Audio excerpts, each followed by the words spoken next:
Hello and welcome to another episode of the IAMKayPee Podcast, and I'm joined here by the awesome Mr Dane Dickson. Thank you very much for having me, Darren. Right, that's the end of the show. Perfect. So you traversed all the way down from Dundee today to join the show. Quick and sweet, nice and sweet. But yes, thank you for having me very much. I'm interested to see what we talk about today, Darren. I know, I saw someone making a comment that I've pretty much had all of the fight team on this podcast, but it's only really been Billy and Paul. Fenrir. Finn and Kenneth Ewan. Okay. Yeah, Grappler, but he's not on the fight team though. No, he's not. He's a long-serving student of the MMA. A nice guy as well. And he's an interesting chat from Keene. Yeah. Dane and I know each other from years of competing and training together for Dundee Mixed Martial Arts. And you recently competed again, didn't you? Or had a fight? Yes, I was fighting last Saturday on top against Powell Vlorchak. Where was he from? He's he must live in Glasgow, or he trains at higher level. Right. So yeah. He stays in Scotland, I would imagine. Where's that team based out of actually? It's at Whitburn. All right. Okay. It's just outside of Glasgow, I think. I'm so out of touch with all these fight teams now. Well, higher level, if you're not competed against I think so. a higher level guy before, or a grip house, higher level, thinking ninjas. When you've lost as much as me, you don't really care where these guys have come from. No, yeah, it's always good to be beaten from a good gym rather than a dud. But no, it's good when you get beat from a junkie outside the Overgate. No, that's yeah, a junkie outside. There's plenty of them. Yeah. Dundee. So it was your last fight, which was a couple of weeks ago now. So it was. Are you enjoying just over a week ago? Yes, okay. Enjoying freedom, booze and food. Because you've pretty much done back-to-back fight camps. Yeah, I've for the past maybe the majority of that year I was in camp. Yeah. So it's good when you're out of camp for even a week or two, drinking and eating what you want. But it's good. I've had maybe about a week off training as well. So. How do you deal with the diet side of it? Because do you generally have a cheat meal every week? Yeah, I try and a cheat meal turns into a cheat day. But my partner Rachel Williamson, she's a nutritionist. Yeah. Or she's got a degree in nutrition. Okay. So she pretty much keeps me on track, top of everything. I have no idea what I'm putting into my body before I even started MMA, really. And what does she follow? Does she just sort of pretty much clean eating? Okay. Clean eating, watching your carbs near the end when you're dropping weight. But I've noticed a lot. It's just clean eating and exercise. Jogging got a lot of weight off me this camp as well, which I don't do too much of. That seems to be something you've done it yourself. Jogging? Have you ever done regular jogging? That's what I was going to say. Like with our sort of philosophy of DMMA for a long time, it was always don't trouble yourself with jogging, short runs, sprints and all that kind of sort of thing. But I've done it for fun recently and not just running recently. I'm actually I really enjoy it actually. Yeah, but I did start doing it when I was back in Canada, so it was sunny and roasting, and that was when you were training through Canada, was it not? No, I was there recently visiting my girlfriend's parents because she's Canadian, and we were over there just for a couple of weeks. So I've been out injured for the last must be 4 months now. Yeah, because I tried to go hard after coming back from Austria at the gym. Yeah. And I fucked my back. So shit happens. This was kind of like just to be able to still to do some stuff and not tax my back so much. So I just started jogging, and it's I don't know why I never liked it up until that point. I think when we were told as a sort of don't jog too much. Don't jog, and I just kind of took that as confirmation because I didn't really like jogging at the time, so I was like, don't do jogging. So I never ever did it, but now I seem to I enjoy it. Yeah. And have you enjoyed it during your camp, or is it something? No, it's the reason I didn't do too much jogging was it was either boring to me. I didn't enjoy it. It was 20 to 40 minutes you're jogging for anyway, depending on how far you're going at this point in the camp. But no, it was boring to me. But sorry, Mike, can you just bring your mic? Sorry, with the last, I think it was with 8 weeks to go in that camp there, I was on a rig for 4 weeks. And then I got literally a punch bag. That's crazy. And a treadmill. And with cutting weight, I wasn't wanting to go and lift weights non-stop, but done. Was it just someone strung up as a punch bag? Or no, it wasn't that. It was actually quite good. There was a boy that one of our DMMA competitors had fought in an interclub, right? And he was on the rig, and I'd recognised him, so I'd mentioned him, and he says, "Oh, he was in charge of the rig's funding in some senses of accommodation, right? So he'd actually got really good gear for the punch bag, good gloves, sandies, like good Thai stuff, and it was just that and the treadmill, but no one to train with. I think the basics are always good like that, and you can make the most of it, obviously. Yeah, it's good for. I can't imagine being in a fight camp and working offshore. Yeah, it sucks. Because how does it work with diet? I mean, I'm sure there's not really a lot of options when you work offshore. Well, there was luckily enough on that certain platform. They had like a salad bar and the option of a fish or whatever every night. A salad bar, so it was literally like chopped up carrots, a bit of coleslaw as a treat, and boiled eggs and stuff. Well, that sounds good. Yeah. Someone said to me that they run out of bananas really quickly on these places. Well, that was a big issue on that last one, and we caught one guy. He went in, like, had a carrier bag from the shop that you would buy stuff on the rig, and he'd loaded about 4 or 5 bananas in the bag, and he had like a tub that you would sort of like a smoothie maker tub, and he would just load that with all like the watermelon and cheeky bastard. Are you not allowed to bring your own like fruit and stuff on the rig with you?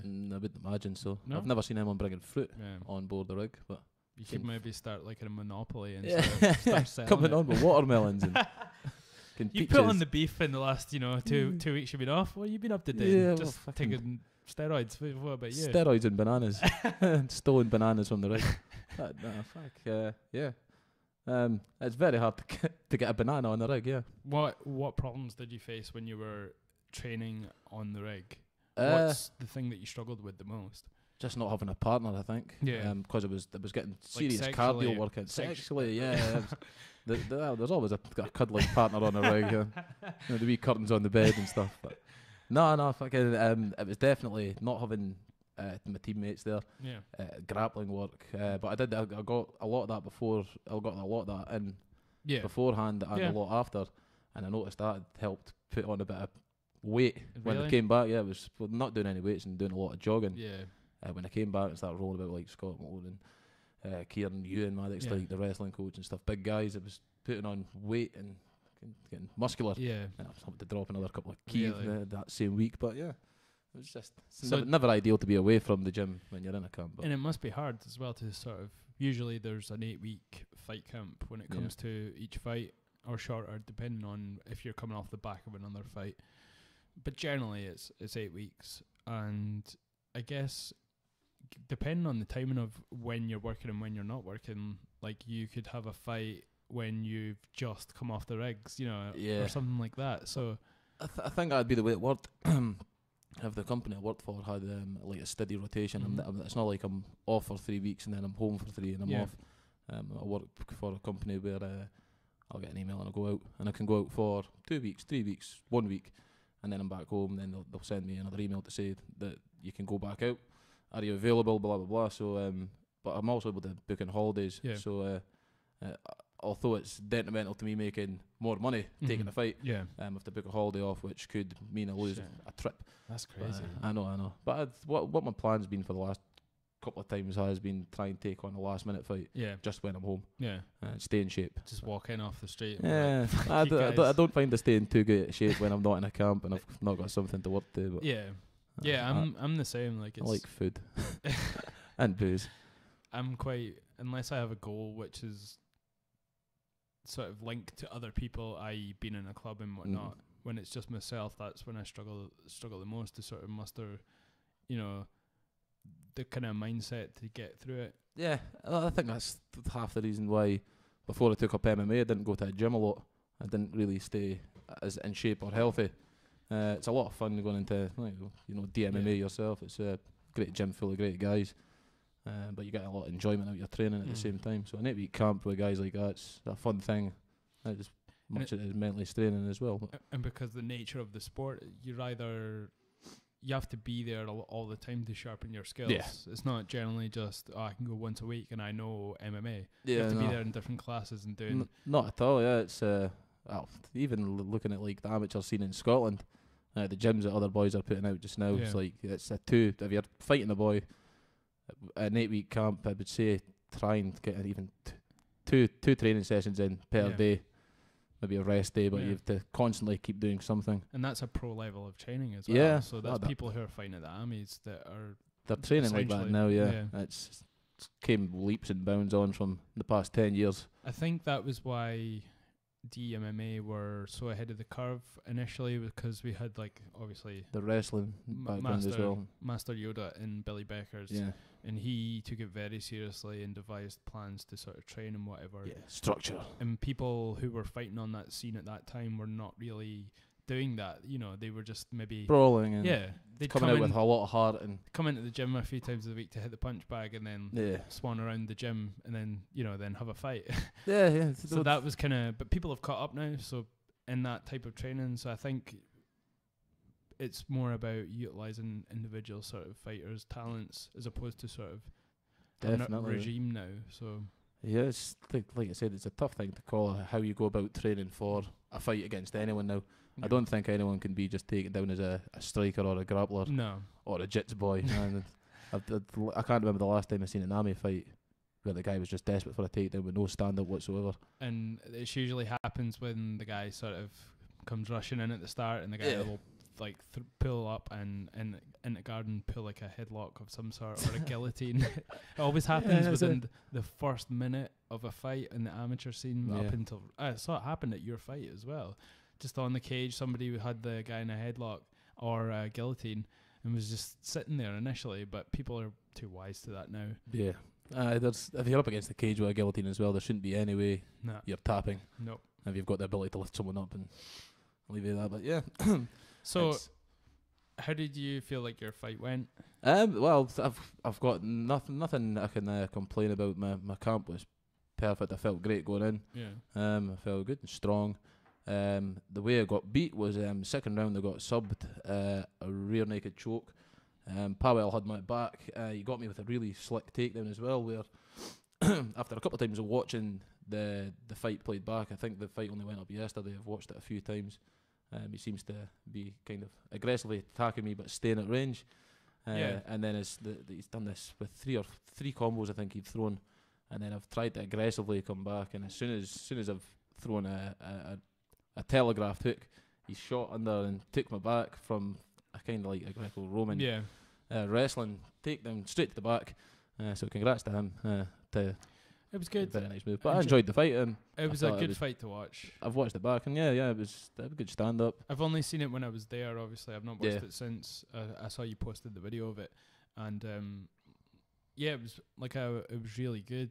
And the guy kept throwing like jabs as well, like really long sort of jabs. Yeah, he was a straight as well, where the head bobbed right down, not off to the side, but like as in like a ducking motion. Yeah, and a lot of head kicks as well after a lot of leg kicks. I was sensing that, so it was part of the game plan. But I enjoyed myself and looking forward to it. It felt like you were sort of, just from what I saw when I was watching it, it felt like.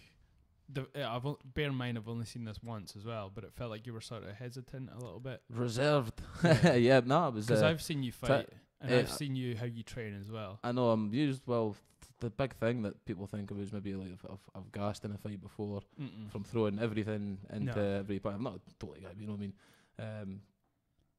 Throwing bombs at power with every punch rather than. But you've naturally got some heat in your punches. Yeah. And it's not like you're overthrowing them. It's just how you hit because of your physiology as well. Technically, we could say I do overthrow. I've seen sometimes like I throw my hand and my back foot comes like I've just pitched a baseball, and so you're like swing, better. If somebody was to time a takedown perfectly on punches like that, you're going down flat. But so that fight there, I was trying to reserve powering punches, throwing like showing jabs, feints more. But I think in the second round I was sort of noticing planting defeat and trying to then fucking jump. Left hooks over, covering 2 meter ground. But I thought you kind of sussed out what he was doing, and I thought that's why you were kind of fighting like that. But I was feeling the timing, and I was feeling like it was starting to. I don't know. I can't say at any one point in the fight I felt like I was ever beating him. And anyway, I feel like the first round was close. I could maybe say I took the first. Yeah. But in all respects to the dude, he was very good stand up. I thought it was going to be a lot more. Yeah. Takedown action, going from him, and I knew the jits was coming, But yeah, no, very enjoyed it. And I felt like I had a calmer mindset this time. Oh, so definitely. it's more experience and something that'll move on from the next fight, and hopefully. I mean, the guy, like, all the respect to him, because he was obviously, you know, he's talented or whatever, but didn't seem a lot of sort of power in what he was throwing either. No, it's the leg was sore the next day. Yeah. That was the area he was landing on the most. So, and he hit me right in the sweet spot. It's like there's this little part above your knee. You've got that big meaty thigh part, but this little bit here above the knee, and hit you there. It's like a nerve. The next day, going down the stair, that was kind of twinging every time. It was a good fight, so I enjoyed that. I'm always happy that I don't get knocked out in a fight or badly bloodied. And by the way, I just want to say this podcast is unofficially sponsored by Brewdog Punk IPA. Just, you know, in case anybody's listening. Brewdog might be listening with some goodies. And also which would Falls, be fine. My girlfriend left this over from last night, so I thought I'd take advantage. This is like the beverage of champions, actually. Echo Falls, the rosy wine of the Greek homosexual gods. Strawberry and elderflower. This is what I imagine Ollie Georgopoulos, the fat guy, sits at home and drinks just all day long. He'll not be happy that you said fat again on the podcast. I'll not say anything, but Ollie's looking trim just now. Yeah, he looks like he has some sort of. He looks like he has some sort of I don't know, like a what's that? A worm, like a stomach? No, you know, like a parasite in the stomach. Yeah, the ringworm. Is it? No. That's when you get like a ring on your arm. I know. What's it called? Tapeworm. Tapeworm. Yeah, he doesn't look healthy. He looks like he's had a tapeworm.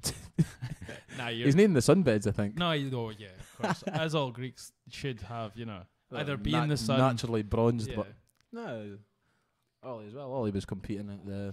I saw there was a grappling championships. Yeah, him and Scott were competing in. I can't actually remember the name of the promotion. It was a new one from Fight Results Gym in Forfar. Have you heard of them? Where was it based? In Forfar. Forfar, yeah. It was actually a very nice venue for. I saw that you were live streaming it actually. Yeah, on your phone. I think I live streamed Ollie's and Dennis Ducky's. So these are people from our gym that compete. Yeah, well, Ducky competes out with the gym that was promoting the show this time. Okay, but it was a stand-up. He did. Yeah, it was K1. Low kick K1. It might have been as well. Really? I think. Yeah. So no head kicks. No low kick. I think because it's just certain forms of kickboxing's no low kicks at all. Oh really? It's just above the waist. What? Yeah, it's like traditional like freestyle kickboxing. That's because they know that someone's in for a tough night if somebody just bleaches somebody's legs all night. Yeah, what was that fight before that happened? It's like the famous one that was meant to inspire the kickboxer. Rufus, the Rufus brother, and the Thai boy. It was like the other guy hadn't trained very much. Was it Dick Rufus? Wasn't Duke. It was his brother. It might have been Rick Rufus, I think. Possibly Rick Rufus. You Rick Rufus and me just now. Rick Rolling. I think Rick Rufus might have been the brother, but there was that kickboxing. And that was what inspired kickboxing. I believe that and a few other sort of Westerners challenging Thai champions was, but yeah. I can only imagine the first time Westerners went and saw people doing Muay Thai and just being like, what crazy. The fuck? You know, they were used to this sort of gentlemanly pugilism sport, you know, like Queensbury wasn't even invented at that time probably. Even now. So it was like, no, put your jukes up, and then they see these people just blasting each other with elbows and knees. Put your jukes up and get your feet pads on. And your what were they called? The shoe coverall kind of. You don't even look at their feet when you're fighting back then. You just look at it. It's all upper body. That was crazy. But I would have loved to have been involved in martial arts at that point, because that would have been like the biggest thing coming over. Imagine going over there and training with them though, like, and then you probably would have just went back home to wherever you know, Britain or America, and just you would have been lethal on the street. I have a hard time watching like the pad holders even holding pads for some of these young guys that are training over there. Those guys must have lead bones, because some of the impact they're taking. I think I saw a study and they were saying it was similar to the degree of sort of impact was similar to car crashes that like kicks from Muay Thai and all these types of martial arts. So imagine being a pad holder and taking that maybe for how many rounds would they do, and the kicks would be. I've watched like a live Burko video Yeah. And it was like a live stream for about 40 minutes of him just in a ring. A load of spectators just all watching. Like it must have been a media kind of event for an upcoming fight. And he was just blasting this old guy all over the gym. He's getting kicked through the ropes. They're usually old and really small as well. Yeah, so you feel bad for them, but they could probably kick anybody's ass with pads. But, you know. Either that or they could probably just take a doing until you tire. That's Homer Simpson episode of the Greg Tatum. But yeah, that's the nasty old man. He's some specimen. For someone who's, I mean, I'm not. Buko. Yeah, he's just crazy. Like, he is. Either he's on the gear, which probably, you know. I don't know about I've never really looked into the Muay Thai gear scene. Yeah. Do a lot of them juice? Is it tested over there? Because it's quite an honour. It's like a religious kind of sport. But he's probably the only one that did it. And look at him. You know, that's why he's got to the upper echelons of what he has. Yeah. he's a total specimen when you look at everything. And what does he fights at 66 kilograms, isn't it? So that's like, crazy. That's my weight. Yeah. I fought at 66. Yeah, that's it. And you look at that guy and he's a beast. Leg muscles. He's just got legs that are like fucking tree trunks. I know. But I've always enjoyed watching him fight. I think, is he not due to fight again soon? Or he fought recently? He fights quite a lot. Why compared to what is his story? I thought he'd be more sort of revered because is he not like the best? Or he's is he the best ever, but I'm pretty sure that he's had a couple of like flunky decision losses recently. Yeah, right. And getting old. Yeah. Well, the ones that I've watched, there was that one with the Shaolin boy. Have you seen him? He wears the... Is that the guy that takes all the punches in the head? Him. Yeah, he fought him recently. So just to explain for people, there's a guy who... Yeah, there was... if anyone knows the traditional gown wear of a Shaolin monk, if you take away the top half of that and just the big yellow baggy kind of bottoms and sort of Bruce Lee looking plimsolls that they wear. It's very racist. Well, that's their natural attire. I'm not trying to be racist at all. It's Tibetan though. Yeah, you wouldn't bring your electronics to them. You know, there's a whole thing between Tibetans and Chinese people. Yeah, I don't. But no, I thought they were peaceful. Yeah. Well, no, this guy's definitely not peaceful in any way, shape, or form. He seems to like violence. But yeah, the Shaolin fighter. I wish I knew his name to reference or whatever. But seems to be this guy who fights K1 at a very, very high level and fought Buko, the greatest Thai boxer of all time. Did he beat him? He won a decision, yeah. And it was very flunky. It was weird. I think that guy can just take punishment though. Like he doesn't really try and. I don't think he could have done that with Buko though. I don't think I've probably not watched the full fight. But the videos I've seen of him is basically just eating punches from. He drops the hands down and keeps the feet like shoulder width apart. It's not even very. Not even like a stance. Monk. He's and just he's not bad. Maybe he's like a buckfast monk.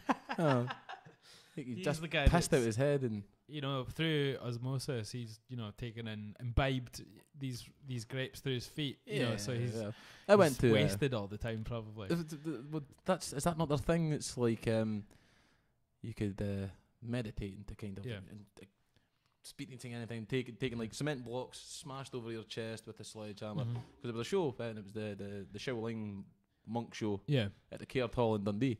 And I went to that when I was about 10 or 11. Bought some beads and everything. And it's like Shaolin beads, but they were doing all that shit, taking knocks to the head and like standing on their fingers with tape around, and the same with spears. But Shaolin power. Well, I've also seen pornos where guys get kicked in the balls repeatedly, but that was. I think if you can do that, you can do anything. That's pretty amazing.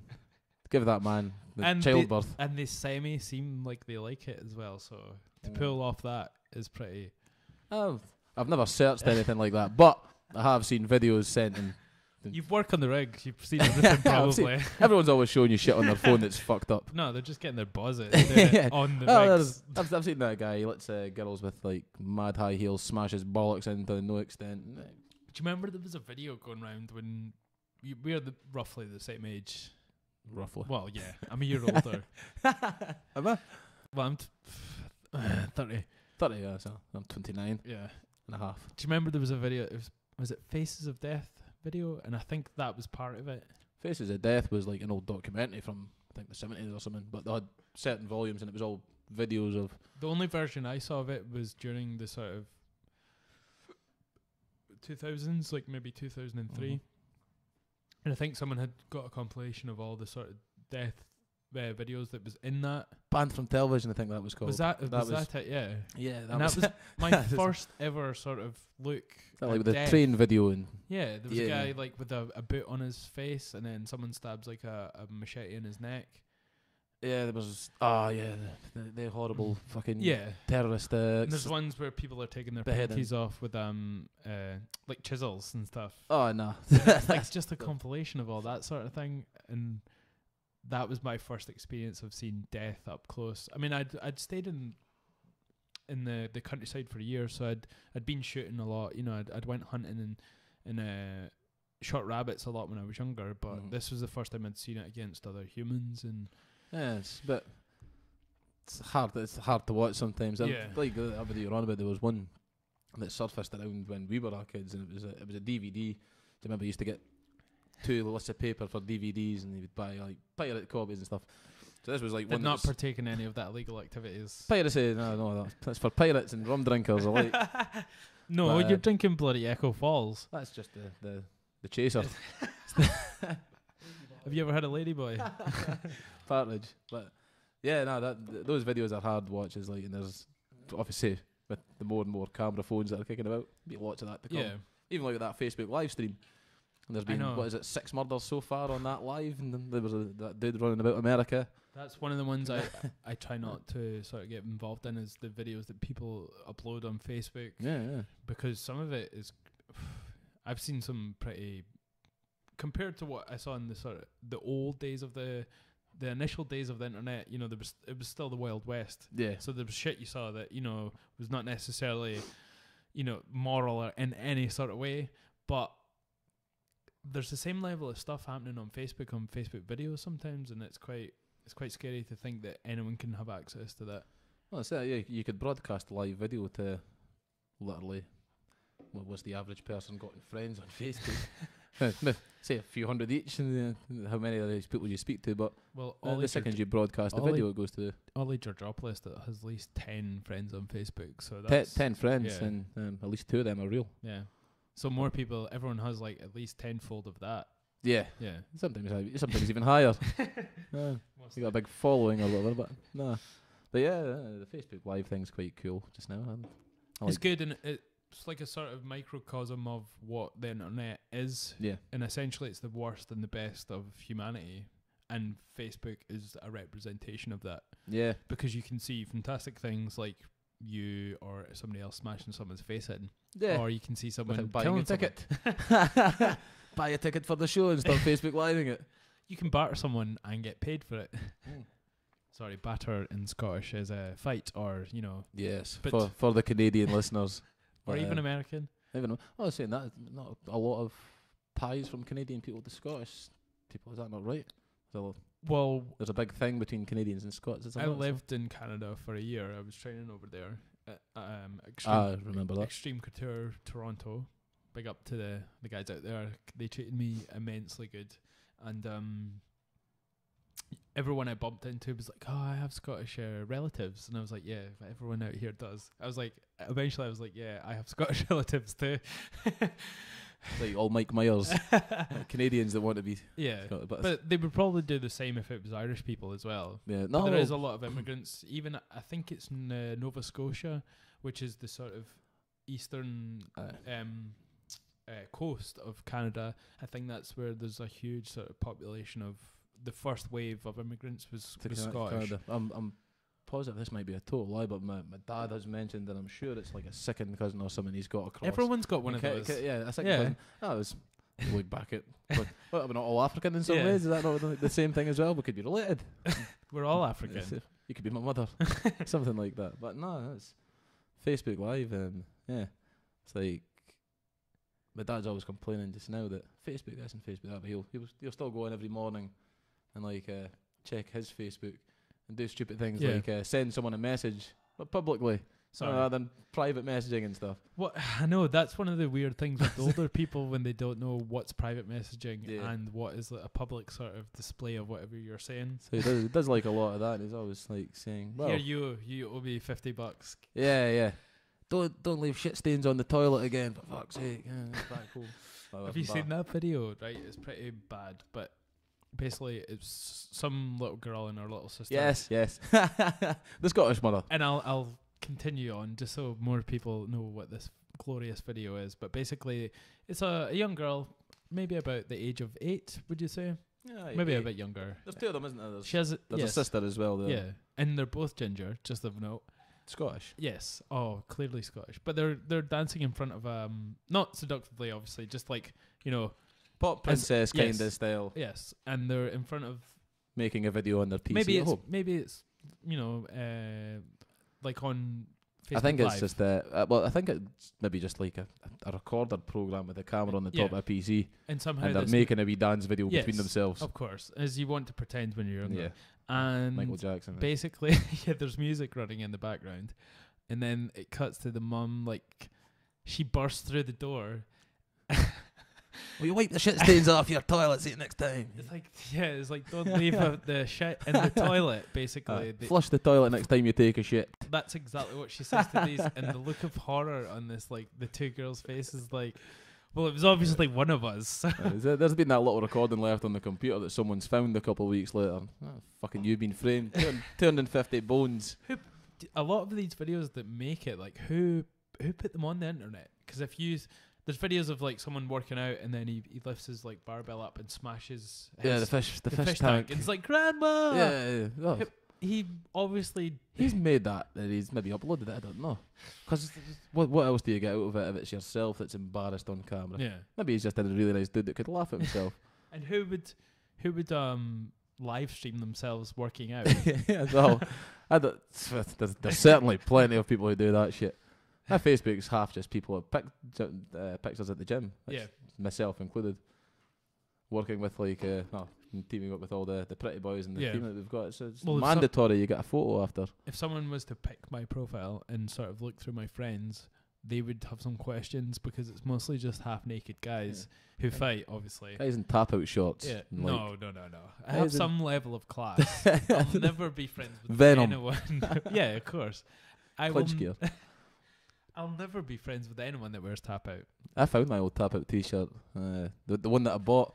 It was like, I think you got 3 t-shirts for £15 out of Sports Direct. Yeah. Way back, like 6-7 years ago when I first started MMA. I was like, this old tap out t-shirt. Great. Still holding together stitches and every other t-shirt I bought for training's fucked on me. I think maybe back then was when the level of quality was still at a sort of high level.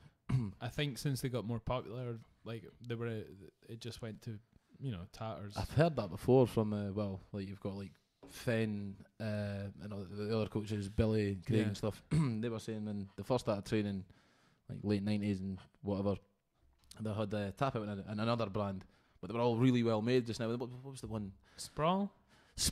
That's the exact one. I think there's Fenn's got a pair of shorts, Billy's got a pair of shorts, and they're all like they look tie-dyed with the amount of times they've been through washing and. Do you know what? Holding together. The Sprawl ones I have, they're still around to this day. Yeah. They're fucking They were ahead of the curve in terms of delivering like a really good product for MMA. I don't know what I don't know if they were for anything else, in terms of that they were, if they're just purely an MMA brand at the time, or were they another sort of company that got into it? Because everyone says maybe MMA. Do you wear shorts and?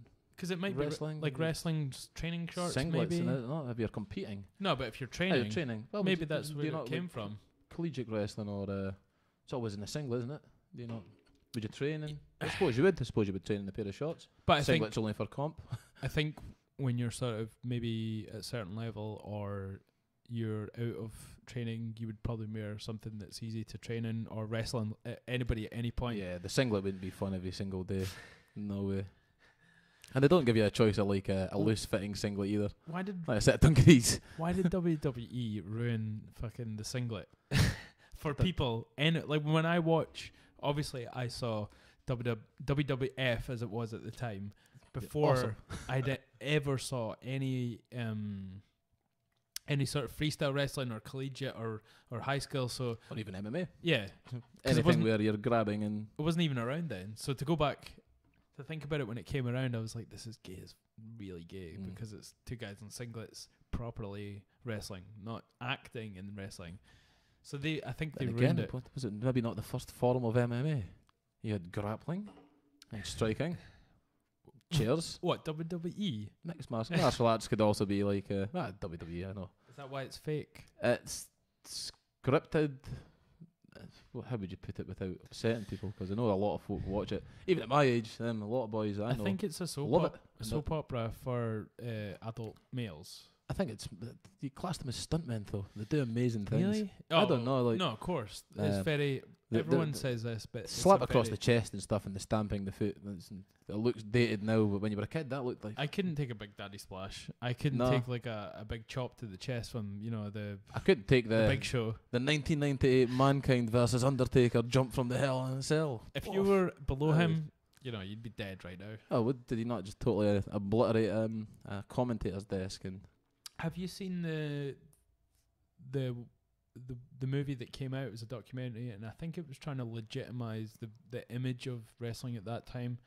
And I think it was around the early 2000s, and it was Mankind basically falling, and it was Jake the Snake. It was called Beyond the Mat.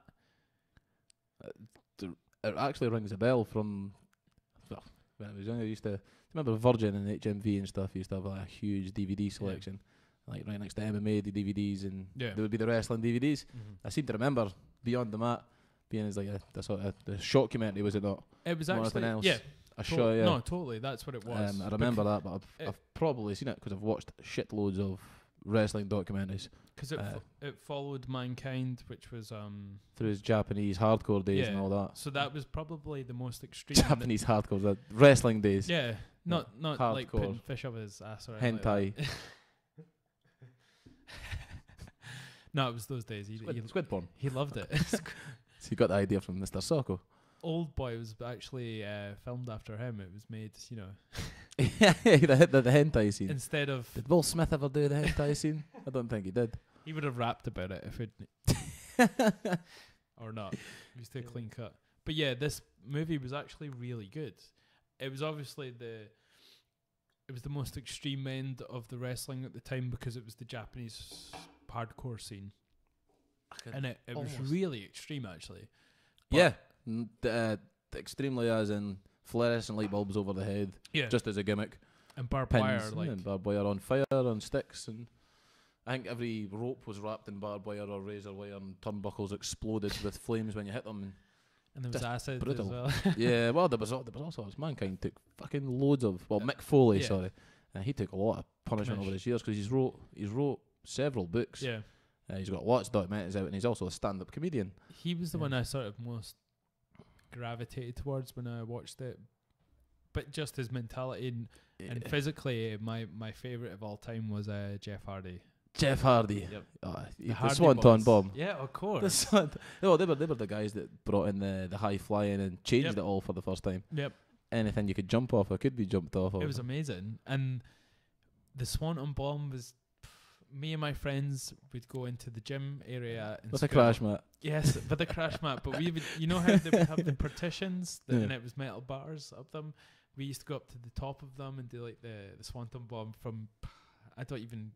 Can't even imagine. It's at least a story or a story and a half up. And if we'd it felt that way when you were that age, Dan. It was like 2 meters up the floor. Well, if we'd not hit the crash mat, we would have been done for. Yeah. Yeah. So definitely could have killed myself with a few imitated wrestling.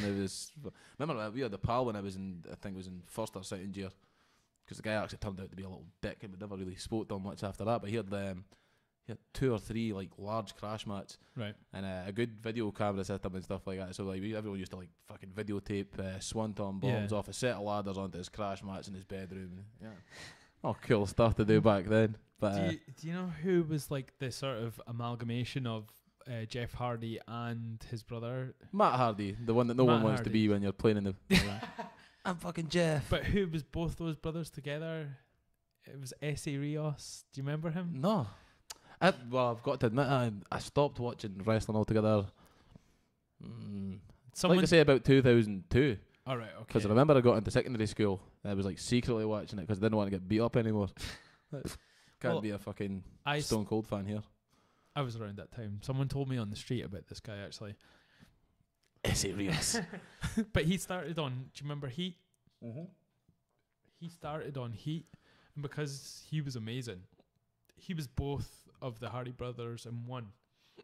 So he was super athletic, high flying. And he started out with Lita, actually. The Hardy Boys, Mrs. Yes. Well, both of them were banging her, probably. Smoking hot Spanish wrestler woman. And she started off with him, and she obviously made her way up because she was slightly more attractive than him. Yeah. But he was just phenomenally athletic, and he was kind of like the precursor or the prototype to. Who's the guy that... So did he actually make it big then, you mean? Did he excel afterwards? He got into, I think it was Raw or SmackDown, but because he was one of the Mexican guys, he wore like the luchador mask. Yeah, he was a luchador, and he wore that, I think. No, he didn't actually. I'm thinking of the other guy. What's the other guy? The Rey Mysterio Jr. Everybody knows him. He was like what I was trying to say. Ese Rios was the prototype to that guy. Rey Mysterio. So he was before him, and he was doing all the same stuff that Rey was doing. He was high flying, wasn't he? He was. Yeah. He had some move where he would run at the ropes, spin in and out the ropes, run back, fucking high fly off a turnbuckle. Well, that's That was like, have you ever seen a luchador show? No. Have you seen one? I've not seen one in person, but I've seen like luchador matches and fucking YouTube vids. I think everyone could see everything on YouTube now. But yeah, luchadors are cool. I think I gave up watching, like you, 2002. I was starting to grow up, obviously. I think I actually got a bit shit around then. I remember like the Attitude Era when that was first starting. I used to like fucking... My favourite wrestler at one point was a guy called Ahmed Johnson. And he was like... I don't think anyone has ever remembered who the dude was like. He was like big, huge, like black guy. And I think he might have had an NFL career. And like, you know how Vince McMahon's got hard on for like anyone who's massive, like these big massive men, but athletic as well. Yeah. Well, that was the thing. Well, they tried to give him starring roles. You know, like this comes from like watching WWE documentaries, hearing all about Vince McMahon. He was always looking for the big guy, the biggest man on the planet, and fucking he wanted him to come in, be the most athletic dude ever, I suppose. But yeah, this Ahmed guy couldn't move about. He was like doing 3-minute matches, and then fucking he was out for weeks on injuries and stuff. But he had the coolest move ever. It was really called the Pearl River Plunge. And it started off as like a pedigree. So you had like powerbomb position, arms tucked up.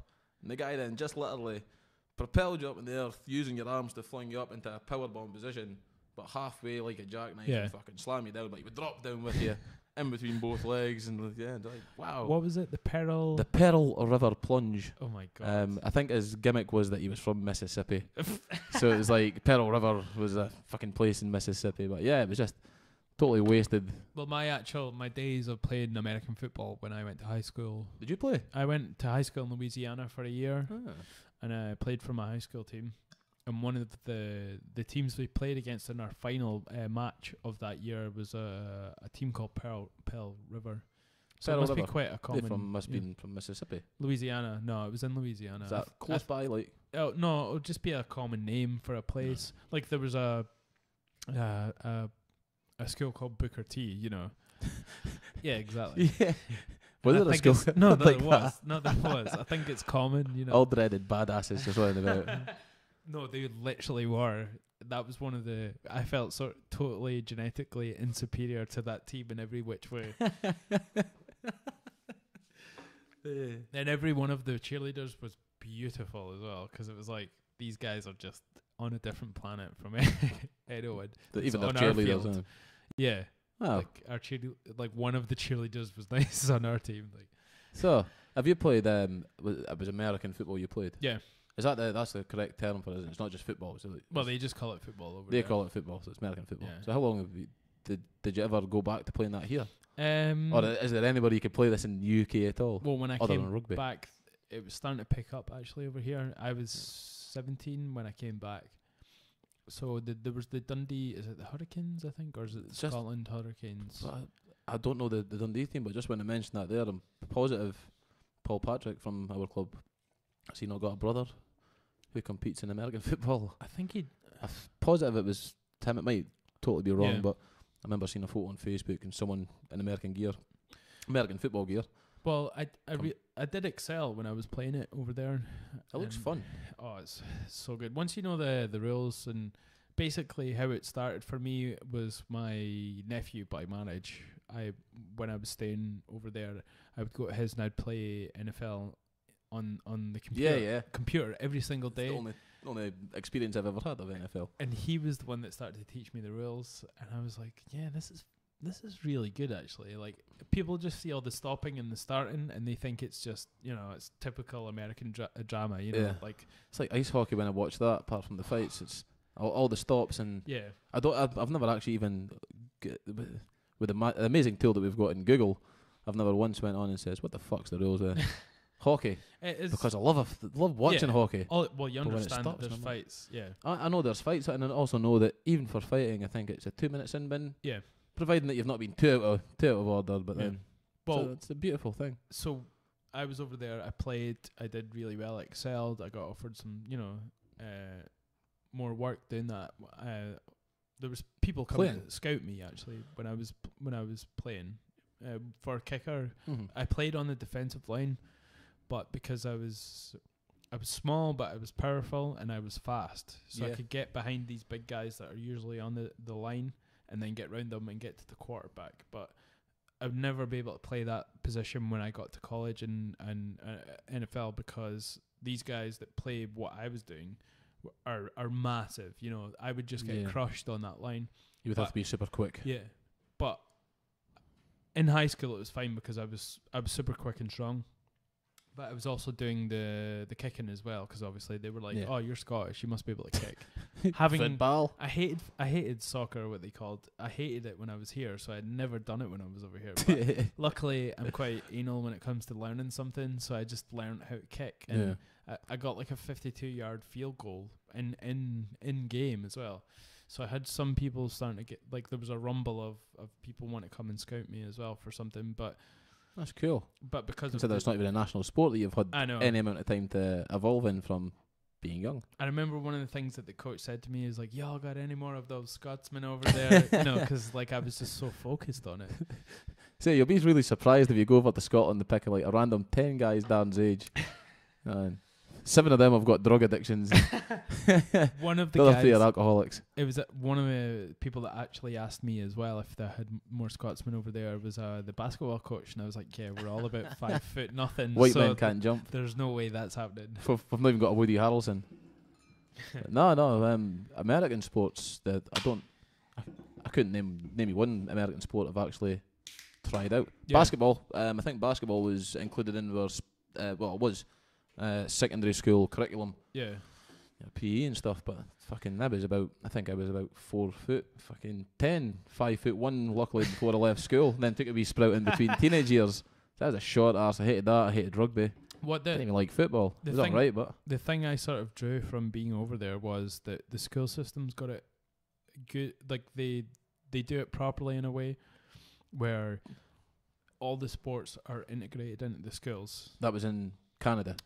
Louisiana. America this time then, yeah. Yeah, when I was I moved there when I was 16. So, yeah, they integrate all the sort of sports team with the academic side. So you have to keep a B average to stay on the team.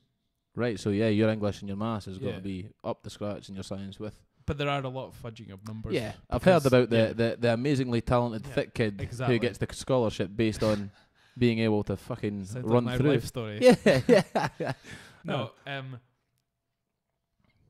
yeah, so that was they get it right where for you to excel in sports, you have to continue your academia. You can't just turn up to school, not really go to classes, and then just do the sports. You have to have some effort and some sort of back and forth with the. That'll be how Chuck Liddell ended up as an accountant.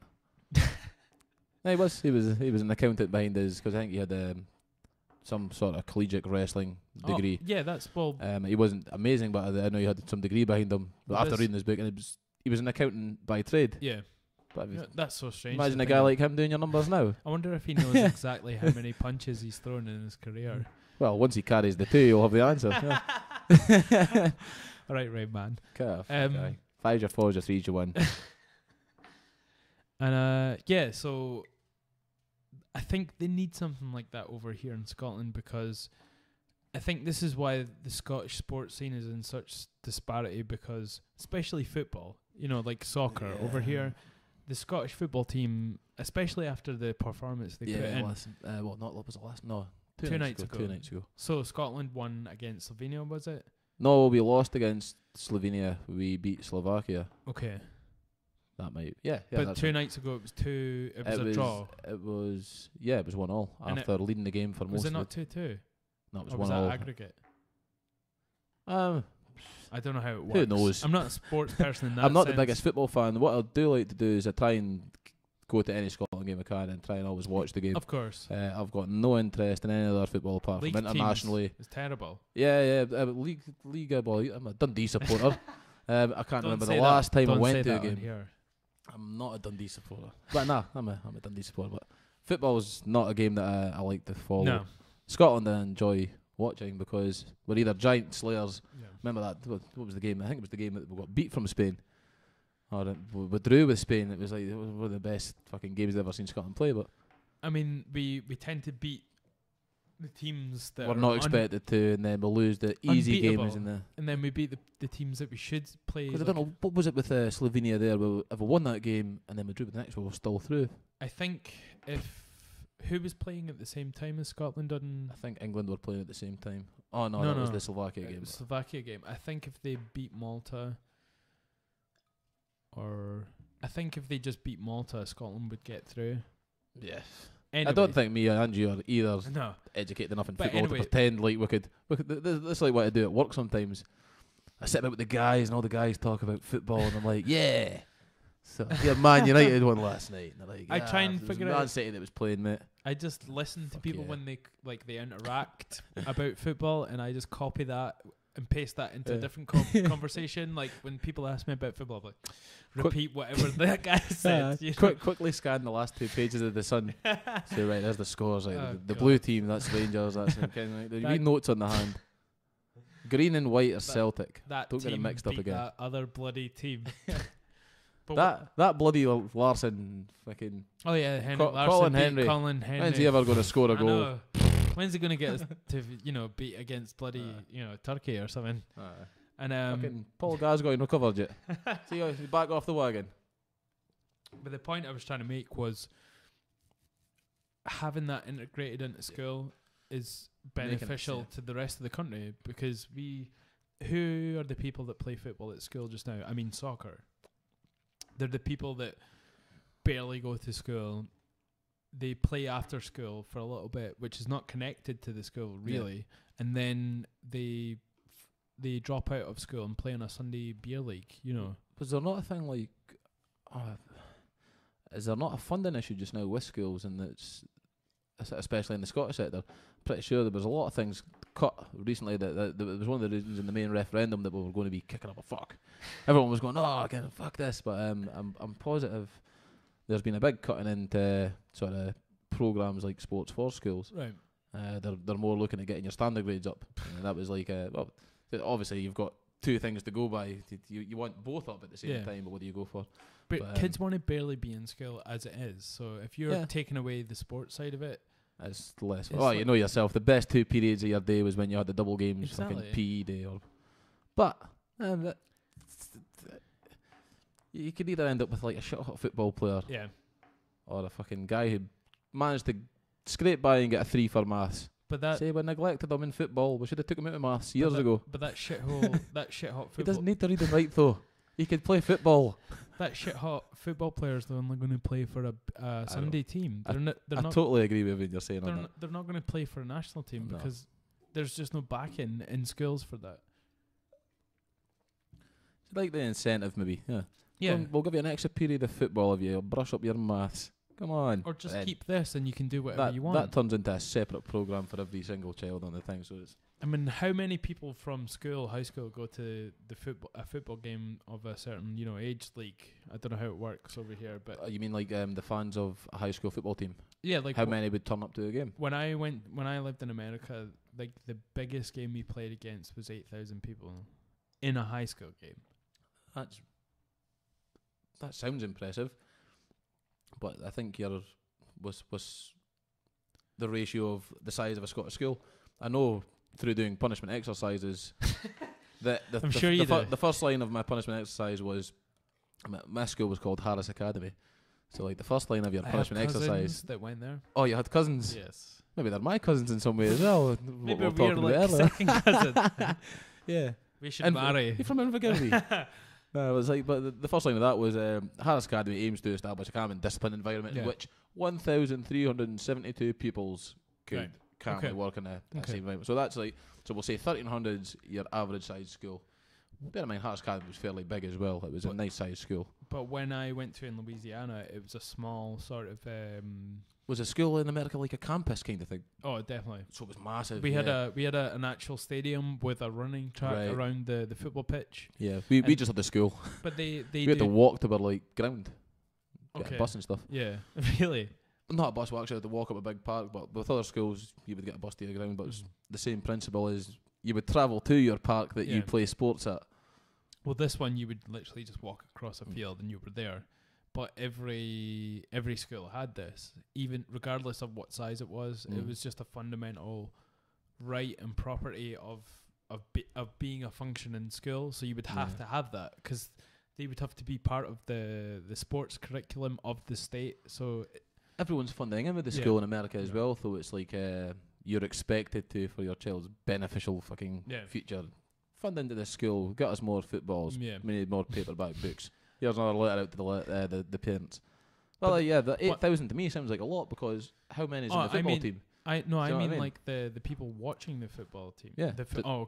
Watching the football game, like spectators. Like turning up to the park. Yeah. Not just watching on a Facebook live stream, which is ruining American football. I thought you meant just how many people were in the school. No, it was like, that's what I'm saying. Like when I done the math of how many is in Harris Academy being a normal size Scottish school, 1,300 people.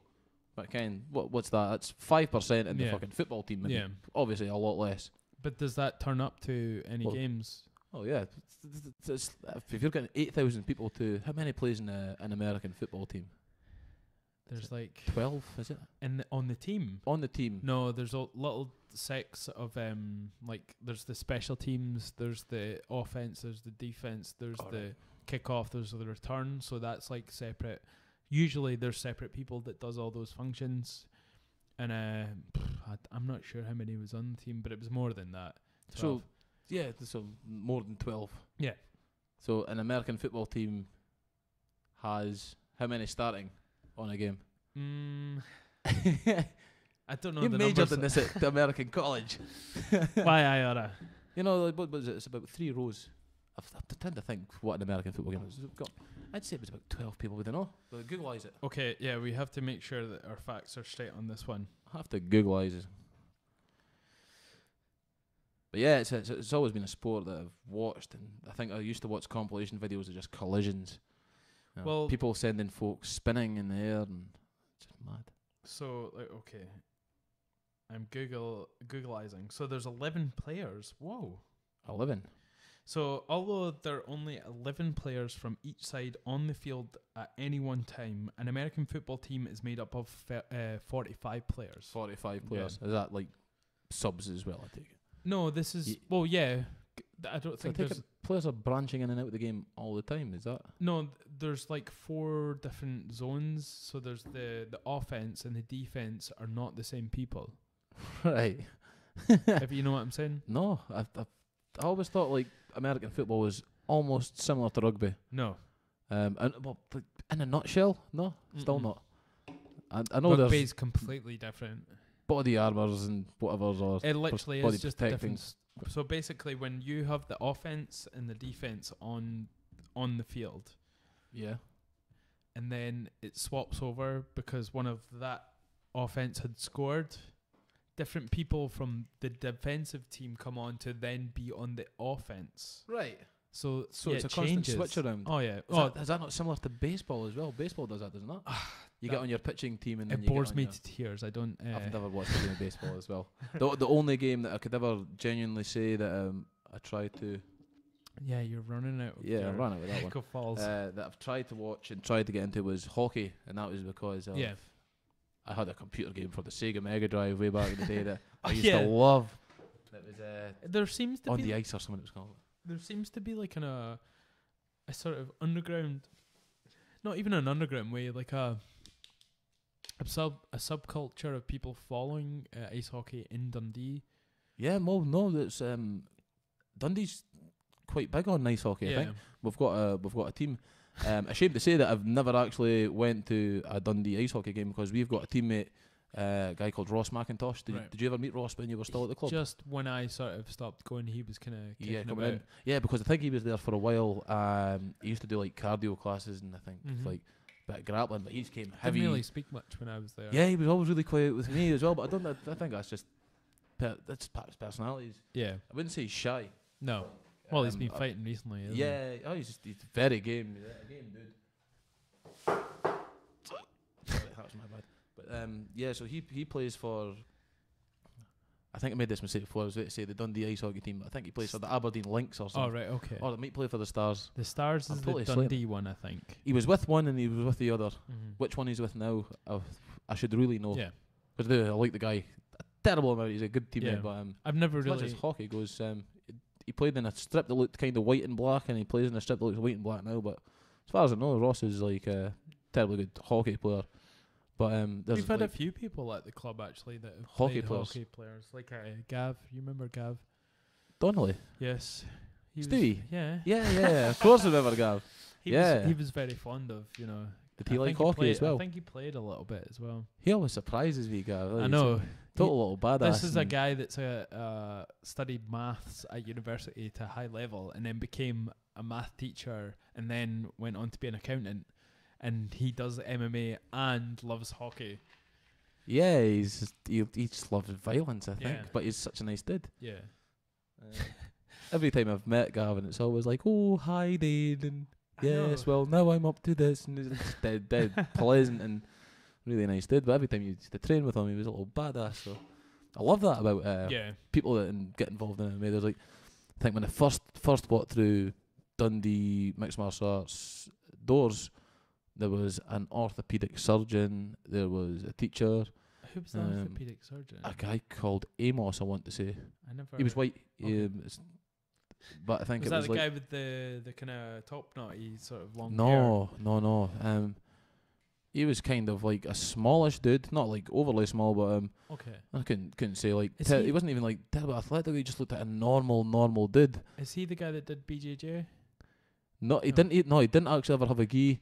Right. This was when like, do you remember like, I think it was 4 or 5 years ago, and like the club didn't actually even have a running BJJ class. No. It was a thing that was being put into place. Yeah. And like every Sunday or something, that you'd say, "Oh, come on in to the club, Grant or Scott Malone or Paul Patrick will be showing some judo or jiu-jitsu moves," and like folk were buying gis and going, "Oh, I've seen this stuff on YouTube."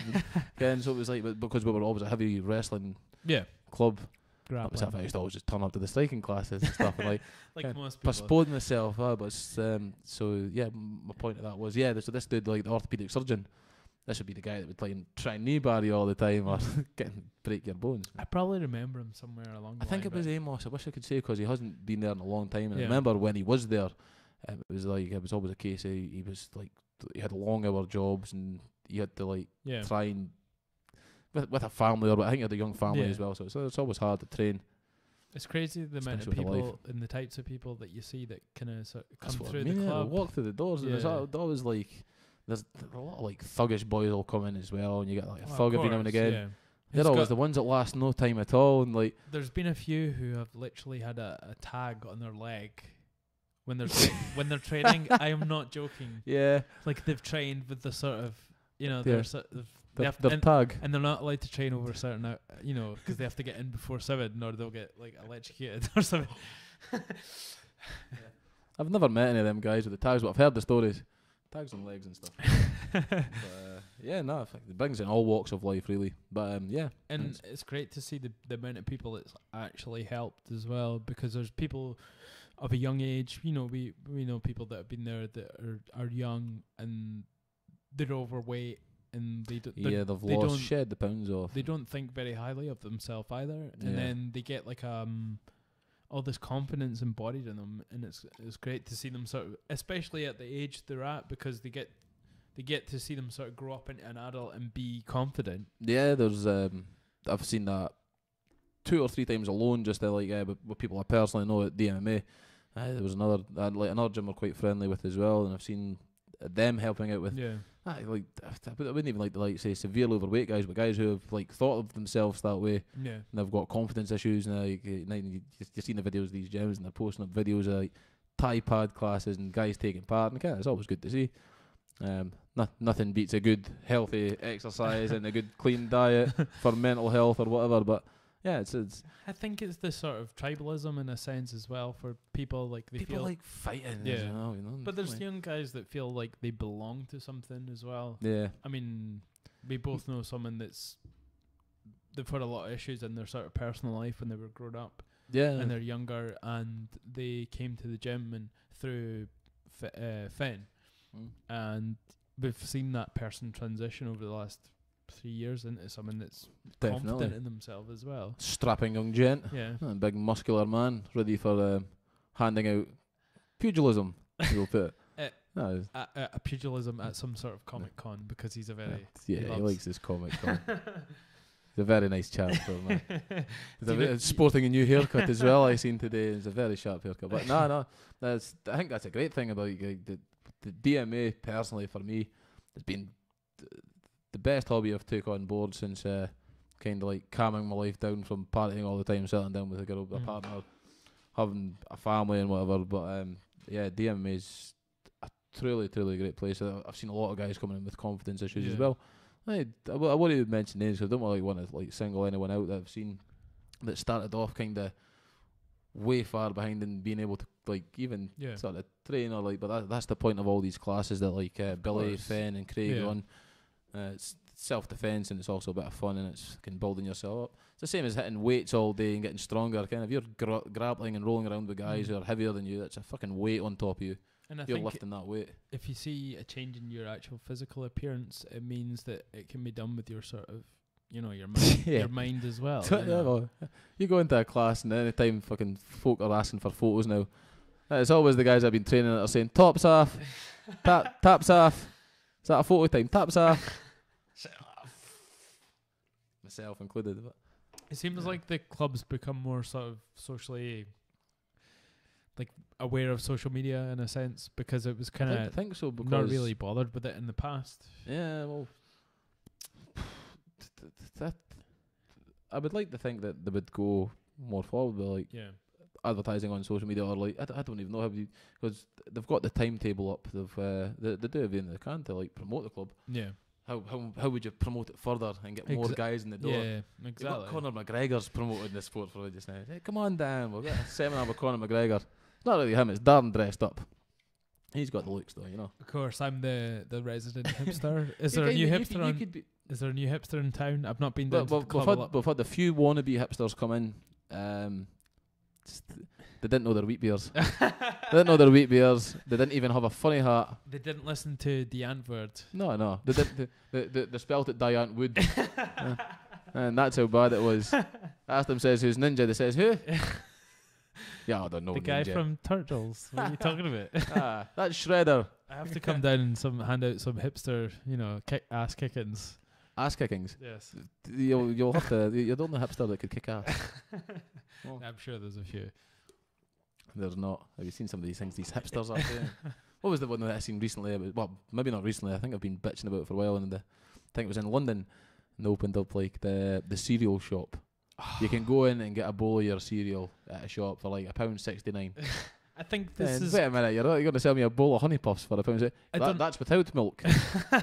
Well, you got to be vegan and sort of vegetarian orientated. You can't vegan, non-chicken orientated. No blasphemous cow. Yeah, nothing like that. You know, well, dairy doesn't involve cheese, eggs, or milk. I think it's only. It relates to London. I don't think it's anywhere else in the world. That sort of, I think the hipster culture thing. No, I mean like that cafe you're talking about. Yeah, cereal one. I think it's very specific to London. Hopefully, it stays there. But when I was younger, I used to eat Frosties without milk. Yeah, I've done that as well, but only when there was no milk. Oh no, I had plenty of milk. Yeah, I chose not to.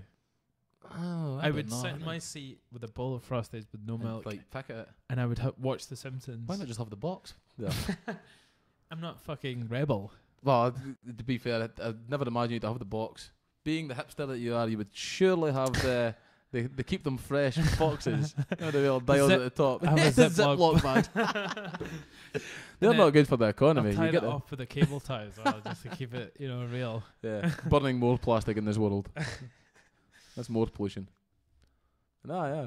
I can't think of. Yeah, we were talking about the sort of the Blade Runner earlier on, so you were saying that you don't want to go see it. I don't think it wanted a remake. No.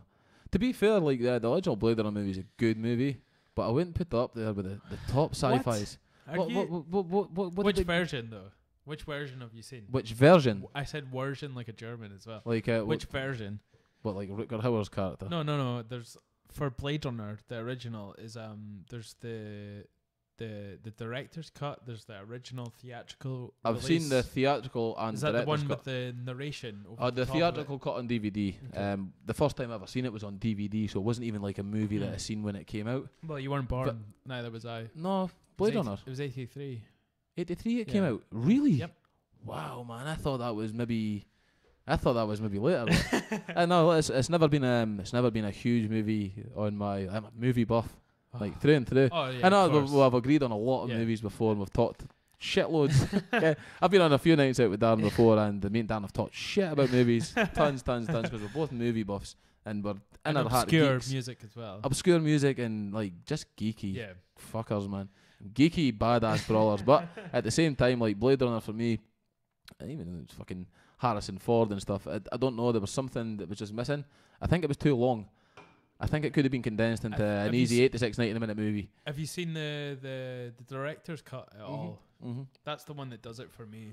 Yeah. I've not seen any other one, so it's not spoiled it for me. A lot of people like... it's hard to put the finger on what was great about it. I think the setting was the best thing about it. Then after that, Rutger Hauer, I don't feel like Harrison Ford ever played much of a part in it, really. Well, it's not supposed to be. It's the whole background that's supposed to be the main character. Kind of... Yeah. Like the whole city is supposed to be the main character, and this sort of little patch of story going on is like a little diversion from that, so to speak. The best thing from Blade Runner that I've ever seen was definitely the whiskey glass. Yeah. That's just the one thing, a movie prop that I'm choking to have, but waiting until they bring out like a deluxe crystal version or something. I'm trying to get like an intro for my podcast, and I'm trying to tell people what I want out of this. It has to be 30 seconds, and it has to be a mixture of Viking-isms and Blade Runner over undertones, should we say. So just like wanting a piece of music that's like maybe like and also an intro, like a quick greeting. Yeah, of course. I don't know. Like, but people just don't understand what I'm trying to say. I'd speak to Stuart Carroll at the club. He's like, is he not like a sound engineer? No, he's like biomed, I think. Not biomed. Is he? He's bioscience. Bioscience. Yes. Which is, I think he fools around with sound, music. Yeah. I think he fucks he is sound, yeah. Yeah, he's sound as well, yeah. As far as they go. I'm trying to get him on, actually, because I think definitely he's get hilarious. Stuart on. I would love to see, I'd love to even just sit and listen for a couple of hours. Stuart Carroll talking. He's someone that we train with, and he has this sort of dry humour in a way, and he's quite... I've got dry humour and I hate myself. Exactly, yeah. He's self-deprecating, but he's also very... really funny. He's sharp. Well, it was like because he's actually going to be leaving our club soon. Really? Yeah, it's very sad because like sorry, the man who cannot be named was yeah. But anyway, like Stuart Carroll's leaving the club soon, and me and a few boys from the team were trying to get him out for a night out, saying, "Come on, can you train with us? We fought together, bled together, cried together, and all that bullshit." I don't think I've ever seen him out. Never lost together because Stu's like this badass in the gym, and he just sits. Does a really nice pace, and you get when someone says to you like drill, stop all the sparring, and everyone like you try and drill, and then everyone picks up, and it turns into a big heavy roll. Like Stu's never like that. No. He's always technique based. Well, he's a robot, so he has settings. He has a setting, and he just keeps it. Fucking robot, yeah. Blade Runner. Get Rutger Hauer out for this guy, man. But 2 seconds. I actually have to go to the bathroom. Perfect. Pee break. No, it's fine.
after a pee break. We are. Yeah, that's the pee break back, man. We're all good. So yeah, I think I'm on to my last. What was I saying? Oh yeah. It's Stuart Carroll. I can't remember what I was saying about him now. We were basically just talking about how he's an android. Yeah, he's an android. That's it with the but very sad as well as he'll be leaving Dundee shortly to go and pursue his career in Glasgow, I think. Really? I think he's from Glasgow originally. Yeah, he's definitely from Glasgow. Definitely from. I'd like to think so. He's You'd like picked up that accent anywhere else. He's like a more dry Lemmy in a sense. He's very, very funny, and it's a shame he's so dry as well. He doesn't even appreciate his own humour sometimes. I know, like he thinks he's just. I think he hates it. So yeah, one of the reasons I brought you on here obviously was to talk about what you and your partner. Yeah, me and my partner Rachel just now with our son Dexter. We recently diagnosed. I think it was maybe about 6 months ago, possibly over that. He was diagnosed with Duchenne muscular dystrophy. Okay. And I believe you've had not an experience with it, but someone that's... I've got friends that... Yeah, it's an extremely rare genetic disease. And it's when I read about it, I didn't sort of kind of believe it initially because I know Dexter and you've met Dexter in person before we knew everything that went on, but it was like so like we got diagnosed with that. Our world crumbled before us, and blah blah. And just explain what Duchenne's is. Duchenne muscular dystrophy is a rare genetic disease, which is pretty much you've got a genetic code. We've all got genetic codes, and I'm not too sure of the technical term, but we've got exons, and all these exons have got little codes. Okay. And the way a doctor put it to me before was, say your DNA, you've got a strand of DNA, and each strand is you've got this block of DNA, and each strand of this DNA is a word, and use the sentence: the cat sat on the mat. Mm-hmm. So like each word is your strand. Okay. But if you take away certain words, like cat sat on the mat, it still makes sense. Yeah. If you take if you take cat away, the sat on the mat, it doesn't make as much sense as it takes lesser words away. So it's pretty much just the more serious word that you take away to make less sense messes up your body pretty much more. And dystrophin is the chemical that our bodies produce to kind of suspend and use suspension on our muscles when we are wearing against them. Okay. So, like if you had a double suspension bike, then you took away both suspensions, that bike would wear away a lot quicker. So that's pretty much the disease in a nutshell. Is we don't the body doesn't produce dystrophin, which pretty much helps you last. And how did you sort of first find out? And what was the Well, how did we realise that Dexter was struggling? Pretty much. He passed all his milestones, which is the weird thing is like he was able to stand, he was able to walk, crawl, blah blah. But just noticed that when he got up, sometimes he struggled. He would get up to his knees and then he would push off his hands and then get to his feet, but he would still be bent over on the hand, leaning up and trying to. He'd maybe need. Sometimes people need the help from things at the side of him to pull himself up on. But yeah, it was just when we noticed that. Rachel said it to me first. She was always very aware of it, and I was saying, "Nah, I can." I guess as a mum, you're sort of... Yeah, well, mums are always aware, but it was more the sense of just let him get into his own state. He's only 2. He's only 2.5. He's only 3. Is that when you sort of first noticed it at 2? I think we started noticing it. And how old is he 3. Now? Well, we're starting. Dexter's 4. Right. He'll be 5 in February, so he's pretty much just like 4.5. We'll say. Okay. But we noticed it when Rachel was saying, he's struggling to go up, and it was. I could easily say it was me that was saying, just give him a bit more time. We took him to a doctor at the time. And they says, some kids are just like that, some kids take a bit more time, so we put it back. I think it was maybe about 4, 5, 6 months down the line again, we took him back to another meeting and they says, well, maybe a bit of a problem with his gait, so we'll get that looked at. Right.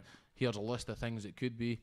At the very top of the things we didn't want it to be was Duchenne muscular dystrophy, so we got that diagnosis about 6, 7, 8 months ago. And we didn't even release it to really the public at all until I think it was September the 7th, which is National Duchenne Day. We just released it then. As we told close family members, and I'd even told yourself before that, but we told you through like a forum that the DMMA members are through and stuff like that. So slightly before, I'd even told most of my friends. And what was the time span between when they were sort of looking for things, and when you got told that he Well, had Duchenne's? I think it was either 2 or 5 weeks, because there was a lot of blood tests that need to be done to confirm it, because what you've got to do is you've got to get the genetic code from each of the parents, the blood samples and stuff, and then they're able to tell from one of the blood samples that comes back to say, well, look, it could have maybe ran in the family. Yeah. But yeah, it's just one of these things. You don't really know that it could happen until it happens to you. But I think we've got a lot of hope in it, in the sense of genetic modification, medicines, all that. So the gene replacement therapy is something. Did they bring up CRISPR at all? Is that something? CRISPR Gold is what we are. Like me and Rachel got. We're on a few pages, Duchenne pages on Facebook and stuff, and they update parents, and it's pretty much just parents of Duchenne children that share a lot of their experiences and like medical breakthroughs or what doctors are doing. Yeah. Like, we're all funding as well, which is just like, obviously the good thing about it being a rare disease, which is a sad thing with our society, is the fact that because companies can't benefit massively if you're fucking selling any medicines that they create, and so it's all going to be cheap or free on NHS or whatever, if there ever is a cure. But there's you mentioned CRISPR. Yeah. What have you heard about CRISPR so far? I know it's supposed to be sort of quoted as a miracle sort of treatment. Pretty much, yeah. But I have some reservations because it's so open to everyone. I think it could be used in a sort of bad way as well. Yeah. Because it's basically playing with bacteria, is it not? Yeah. Well, CRISPR, the original CRISPR that came out, there was really positive tests in like mice and dogs. Yeah. They completely cured it in mice. The dogs, I believe they completely cured it in dogs as well, or Labradors, or something about. And Duchenne, totally in Duchenne, because Duchenne actually affects all species of animals. It's just described as the gene that goes wrong when the kind of exon reader reads over that gene. Yeah. So yeah, the CRISPR, they cured it in mice and dogs, but I don't think it had great results on like a 6-month human trial. But they've got a new CRISPR Gold, which is what they've called the new one, and that's the one we're waiting on hearing the next 6-month result test, because they've completely cured it in mice again. Is that with no heart defects? And is the cure on dogs, was that using CRISPR? That was CRISPR as well. Yeah. Really? It was the first on mice, and then I think the next placement was on dogs. Oh. I don't know why the test on dogs. I know why they test on mice, because obviously their biological systems travel at a faster rate. So they could. It's like a sort of shorter lifespan of seeing whether it works or not. Yeah, you wonder why they don't test on flies first. Do you know what I mean? But then again, insect biology is nowhere near the same as human. Doesn't have mammal. Any hands or pain reflectors and shit like that again. But so like the totally cured it in mice and dogs with the CRISPR. But like you said, there was a lot of shit about the CRISPR, so they've released a new one, and I think hopefully it's just going to be like a snowball effect, where they're getting things right, going over the bad things and doing, because we've still got like a good 10 years with Dexter, I'd say, at the rate medically it's going just now, before we'll have to. And is it like what's the sort of outcome of what he's going through just now? Like, what he's going through just now is it affects boys from the age of either between 3 and 5, and like I said, with dystrophy not being produced from his body, it'll be harder for him to move about. It'll be harder for him to gain muscle stop eventually. And all that'll stop eventually. Like, it's usually about between the ages of 11 to 17. Okay. All boys are different. All cases are different. But like I said, so we've got these. It's good. Yeah. Another 7 years. Hopefully the medically breakthrough, because what would happen before with Duchenne patients was their lifespan's 30, pretty much tops. Yeah. Because of dystrophin not being produced at the heart, being a big muscle. Yeah. Cardiac arrest was the main one. the main killer of them. Not through to anything else other than the dystrophin being produced. But like I said, I think already they've cured the cardiac thing. They've got medicines for that. People are going to be living, from what they're seeing just now, they're going to be living normal lives. The cardiac arrest thing won't kill them, because they'll be able to cure that. Yeah. The next thing now is all the muscles that were advanced. But so it's like it's a very promising time. If you're ever going to be a parent of a Duchenne child, it's hard as I don't know. It's a good time. But it's a good time for a bit of hope. I'd like to see in 30 years' time Duchenne just being a laughable. That's as bad as the flu. here's this pill and that's it done. No, well, it's that's the end game of this all, man. I mean, there's like joy and sort of hope around curing AIDS now. You know, it's like I mean, when we were younger, HIV isn't as bad as what it was fucking 30 years ago. It was a death sentence. Yeah. And it's what for me to be recently sort of reading up about CRISPR, and not just in like because I knew you were coming on or anything like that. Yeah, it's been something that a pal that's had it before. Yeah. So it's something I keep up with because you know. Yeah, there's situations in my life that there's gene defects in my family that obviously that's you know affected. Yeah. And there's things that I try to keep up with in CRISPR just to see where they're at in that sort of world, to go. You know, and it definitely seems like it's going to be something that's going to have a positive effect on a lot of people's lives. That's honest to God thing. I don't understand. Like when I was looking at the CRISPR and stuff, obviously since Dexter's had it, I've never been like. Had you heard of it before? I'd never heard of Duchenne. I'd heard of muscular dystrophy. Yeah, but I knew that there was. I did know there was. Like really severe cases and then really mild cases, and you could meet an athletic person who's maybe muscular dystrophy in certain senses, like a very very low case. But I think it's called lumpomygnoid. It's a funny name. Is that the one where they get more muscle, or as opposed to? It's the muscle. The rate that the muscle grows, sometimes the body will not be able to produce enough. Okay. Things there's like aches and pains and stuff like that. And disability to walk sometimes. So there's a gradient. There's a fucking huge spectrum of it. But yeah, so it's like when we first read up about it and we were looking at the cure, because it's a very funny thing. We went to the NHS the day you got diagnosed. We knew that was like the worst case scenario. We had a good case scenario and we had a medium case scenario in our head, hoping for obviously one of the first two, never ever the third.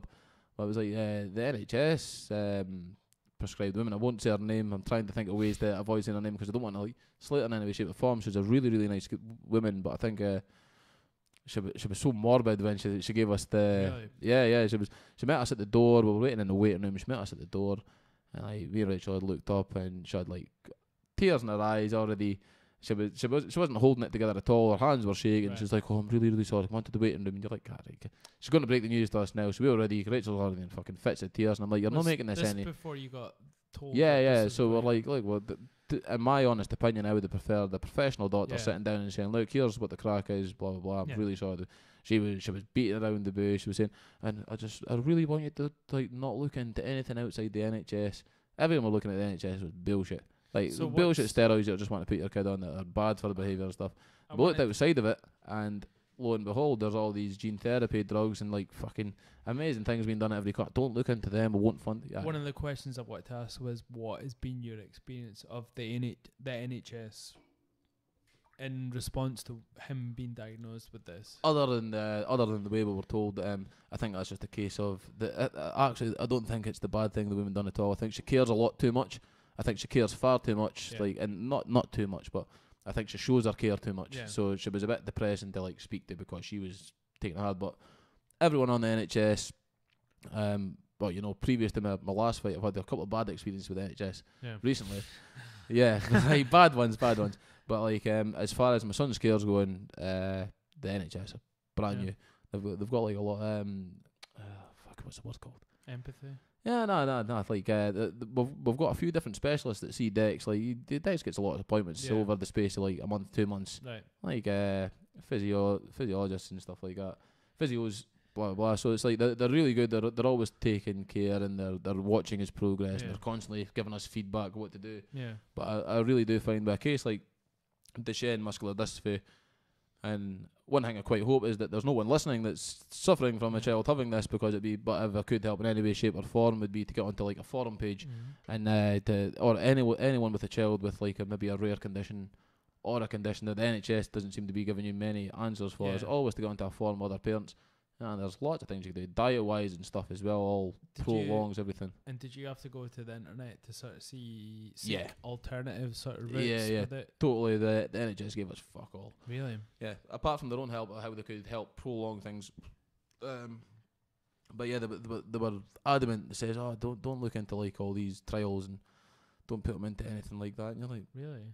And again, you're seeing like loads of great things from these trials and these. And did they mention CRISPR at all? They didn't mention CRISPR. No, they mentioned a few drugs like because I think on the NHS it's like the Flaxicort, and there's another drug as well. It says like the cheaper version to try and punt folk on. Yeah. This just might be like my experience of it. I don't want to say the NHS is a horror story, but I've seen things they do that are bad.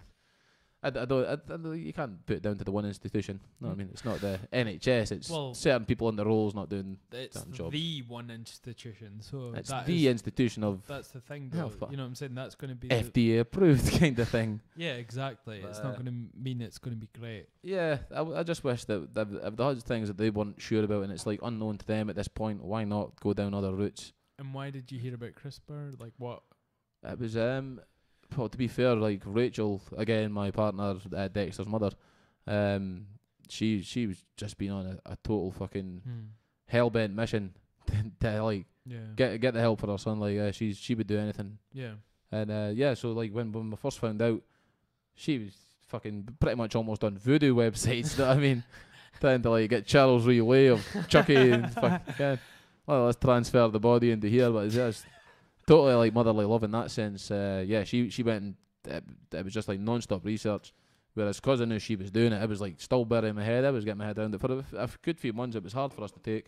But Rachel's on a mission. Like, I wish I could put her in a cage with the disease itself, and there would be a fucking bloodbath. But, yeah. But apart from that, like I appreciate you bringing that up and stuff. But so we're doing like fundraising. That's what I wanted to bring it to. There's a page that we can sort of divert people to. There's a page just now. It's pretty much Duchenne muscular dystrophy, the charity. Okay. But Rachel picked this one because the money goes into it. Each parent could put the money into it, and they could pick the line that they want the money to go down research wise. Okay. So because every parent's got like a different version of Duchenne for their kid, based on your exon and your. It's not just a general sort of disease. It's quite specific. It's the exons range. I think it's like 1 to 120 that I've seen so far. Yeah. And so it's like you could have a kid with a 52 exon, you could have a kid with a 17 exon. Only so much has been researched on, but they're all coming into the same. And what's the one that's kind of sort of the higher percentage of it, and what's the one that's sort of more of an severe version of it? I don't Duchenne. Yeah. I don't even think that's been like fully published medically. Some people have been as much as you get just now. You can get diagnosed with Duchenne for a kid, and then what they'll say is we can send your exon away and find out exactly what exon you are. Yeah. But when they find that out, that doesn't mean anything. That just means that's the exon they've got to try and work out how to get to through the treatment. Right. Okay. Was it something you chose to do, or did you just not figure out which? No, we were desperately looking because we know that we've got until he's roughly between 11 to 17 to like try and find his cure for this. So it's like if he didn't do that, it would just be like he would be bound to a wheelchair. Well, again, the things we're seeing with this CRISPR Gold are amazing. Yeah. Like fully curing it in mice and like a 5.7% muscle growth within like a week. Yeah. And so if you're treating something like that's like that movie Limitless kind of stuff. You know what I mean? That's just like it does seem madness. like a sort of wonder drug. Well, this is where it gets into a sort of a touchy point because there was the genetic gene altering. It's like the stem cell therapy shit they used to do years back, and they had what was it? People fucking threatening to burn down institutes in America, like from pastors of churches. But and the stuff. actual was it the gene therapy thing turned out to be not so great, and this is where there's precaution with the sort of CRISPR side of it because they weren't liking the stem cell shit because it was to do with babies and stuff like that. Yeah, fetuses and whatever. Yeah. But the whole CRISPR thing, on the face of it, seems like it's going to be revolutionary, but there's a bit of hesitation to say, yes, it is because of what we've experienced before, because gene therapy turned out to be different. You know, it wasn't what we thought it was.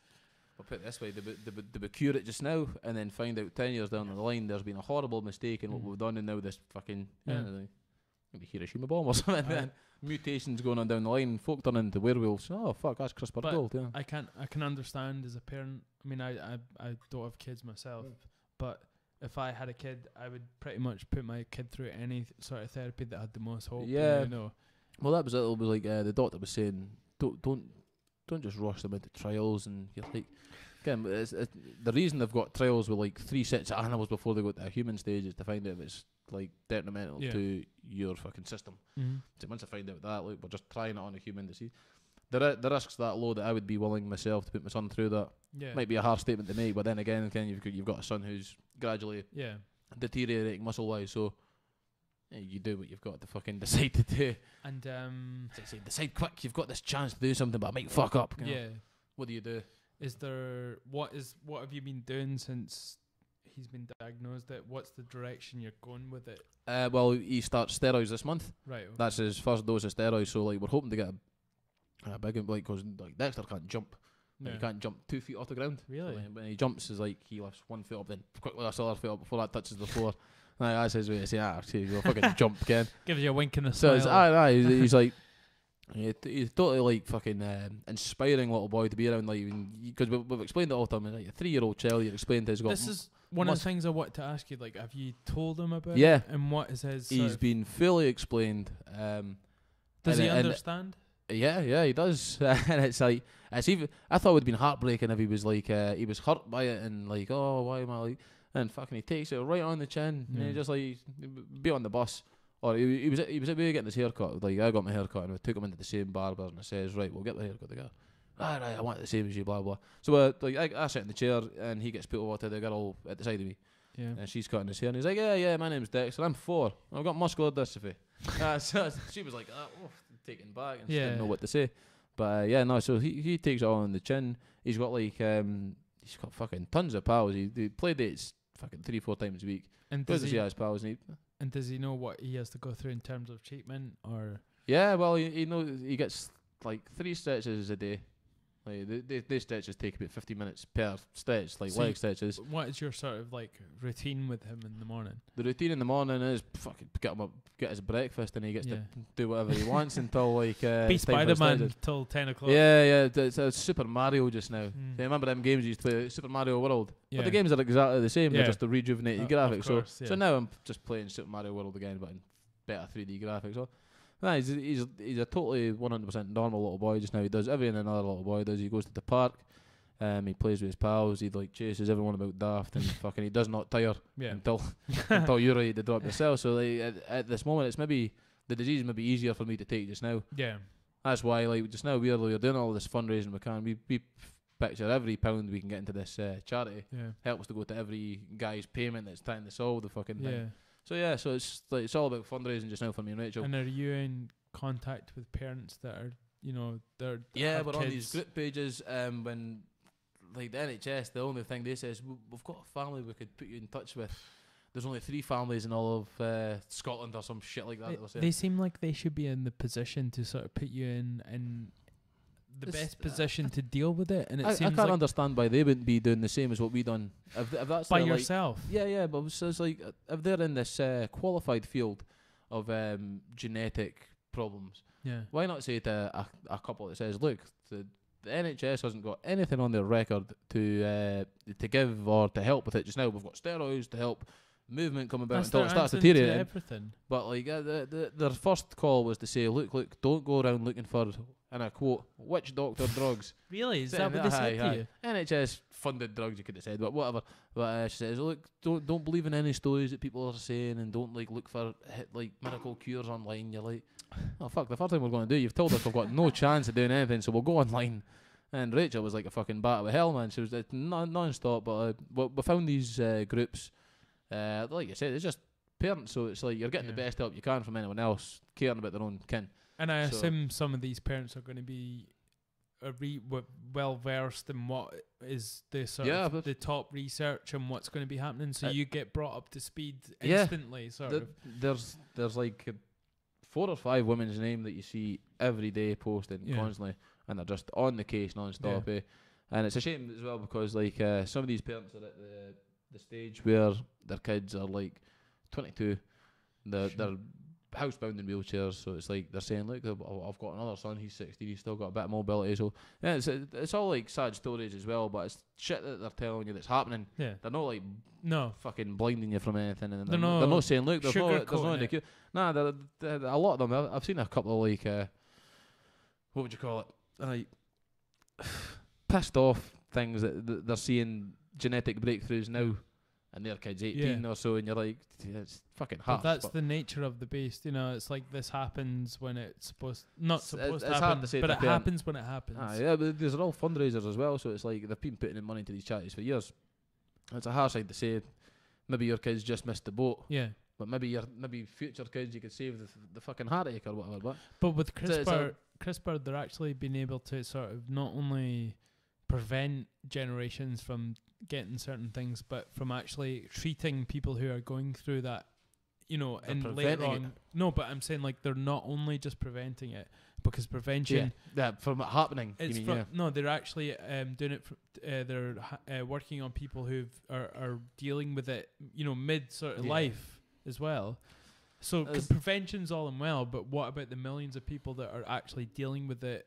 And you know, I know what you mean. Now the people around the folk that are suffering. Well. And CRISPRs seem to be actually helping people that are preventing it, and for helping the people that are in, you know, their life with it as well. I'd like to know more about the actual company CRISPR and what the origins and why they started was. Is it a company? I think it's just a form of technology, is it not? Does it not come from a certain company though? I'm not skilled on it. So well, CRISPR, I know it's an abbreviation of something chemical. Protein. Yeah, something or other. Because it's not spelled like CRISPR. It's CRISPR. CRISPR. It's the American version of CRISPR. Danny CRISPR. But so it's fucking some of that rum actually. Crack on. But it's one of these things. When I saw you posting about it, it sort of. I was kind of upset about it because. Oh no, definitely it showed as well, because I remember like you said, I posted on the 7th of September, me and Rachel together to the public. Well, I put on the IAMKAYPEE page at first because there'd been a lot of shit going on in my life. Blah blah blah. I just felt like everyone that I trained with constantly, I was a lot closer with at the time though. So I just explained my situation so nobody knows that if I was in a bad mood at a club or whatever, that I was dealing with some shit. But I mean, you were one of the first guys to like message straight back, which I did appreciate. But it's the entire club, the entire MMA community that's fucking found out. I mean, I could honestly say you don't get a nicer bunch of guys all over Scotland caring for anyone as well. Like even opponents that you're fucking fighting and stuff. Messages from all sorts of people, so it was really nice. But so it's a shit time me and Rachel are dealing with. But like we've had most of this year to deal with it. Got the heads around it now, and that's like fundraising's just full throttle. We've got and is it does it go towards Duchenne's in general, or is it like a sort of specific page that you're trying to generate money for? It goes straight into Duchenne, and the charity that we put it into, the thing that we've set up, it goes straight to Duchenne, but me and Rachel get a say in what lines of research all the money raised goes down. And is so that it's like the Duchenne charity. And how does that work? Is it people clicking on a link you have? People donate the money to the Duchenne thing. Okay. Then in general. Yeah. So it's like we've got a link. I believe Rachel just made it up 2 days ago. Like so it's a link page. specific to you, Dexter, is it? It's actually the Duchenne page. We've got like an events page for Dexter because we're setting up like a Halloween party at the end of this month. Now that's the last thing for this year. We're going to have Christmas time. Okay. So it's a fucking busy year anyway. Busy time of year. And then after that, it's just going to be more fundraising things. Whatever we could think of. Yeah. Fucking bungee jumps. Yeah. Mid-town brawl, MMA brawls. And Mario, dressed up as Mario. But fucking... so it's like... so Rachel set up the charity. I've actually never been on the actual page itself because Rachel set it all up. Rachel did all that. Yeah. As great as she is. So as far as I'm aware, like the money goes to the Duchenne page that's dealing with kind of Dexter side of things the most. Okay. We could choose which line of research we stick the money raised for his foundation to. Okay. But that's I think the way that's set up with that charity is because each parent's child has got a different exon. Numbered. So they're dealing with different things. But same in the same bracket, but different. Yeah. Well, it's like that CRISPR and CRISPR Gold. Like when they were treating mice and stuff with it, they'd get the different exons and they were trying a few different out. Right. I think they've done something like from 52 to 58. Right. Okay. And they got good results from that.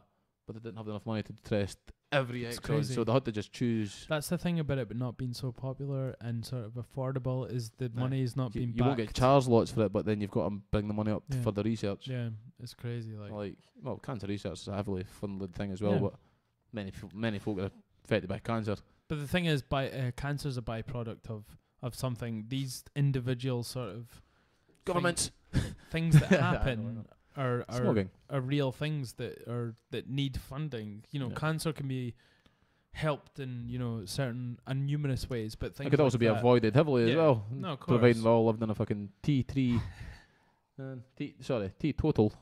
So if people were sort of I want to divert traffic towards your page. Yeah, but what is I suppose if anyone that's listening is looking for a link to the Dish End page to make a donation or whatever, we're also having a fundraising event on the 28th of October in Dundee. Is that the Halloween one? That's the Halloween one. Okay. So it's also bring a kid or just come yourself.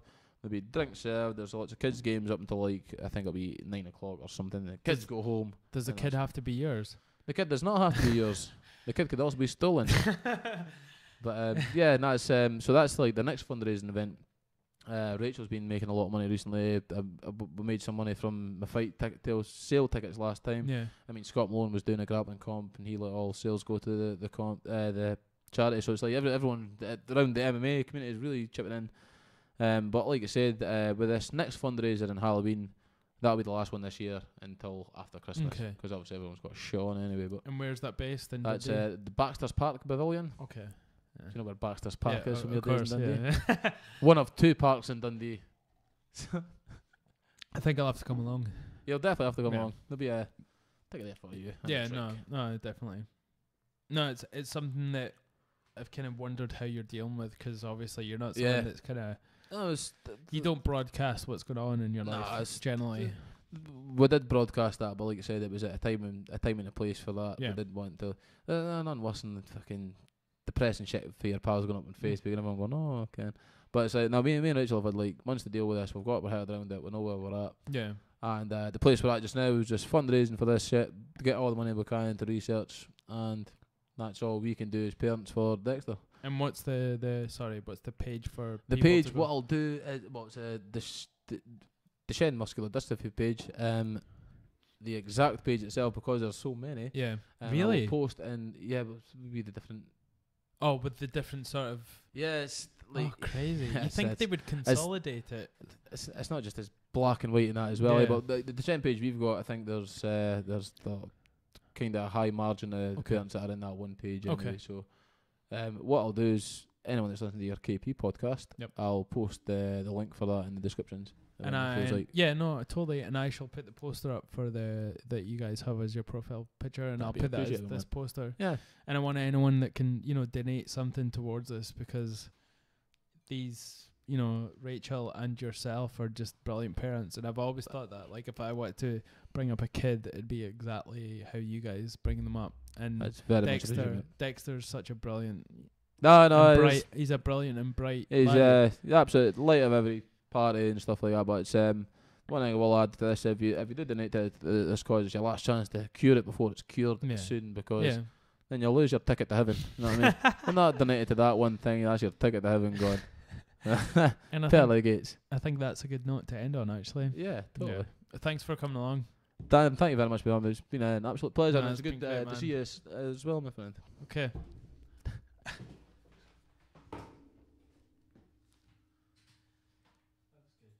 It was awesome.